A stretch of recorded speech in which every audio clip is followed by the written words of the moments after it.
কিছু না জানিয়ে চলে আসলে যে? হ্যাঁ, হঠাৎ করে না জানিয়ে চলে আসলাম। কেন, তুমি খুশি হওনি? কি বলো, তুমি আসছো আর আমি খুশি হব না? ভালোই করছো আইসা। আসো আসো, ভিতরে আসো। আহ! কি ব্যাপার?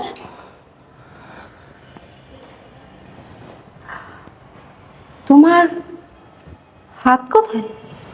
আরে বাবা, আমি সবকিছু তোমাকে বলছি, আগে তো ভিতরে ঢুকি। হ্যাঁ, আসো ভিতরে আসো। আসো।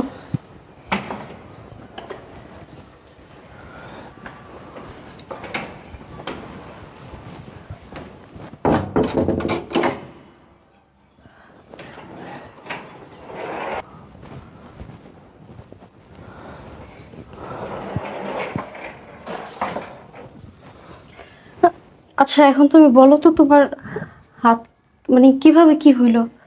হ্যাঁ, আমি সবকিছু বলবো। তার আগে বাড়িতে যারা আছে সবাইকে ডাকো। মা! মা! শান্তা! ভাইয়া! তাড়াতাড়ি আসো। কি হয়েছে? কি রে, কি হয়েছে? কি হইছে আপু? মা, তোমাদের জামাই আসছে। বাবাজি, তুমি ভালো আছো? হ্যাঁ আম্মাজান, আমি ভালো আছি। আপনি ভালো আছেন তো? হ্যাঁ বাবাজি, ভালো আছি। দুলাভাই ভালো আছেন? কি রে,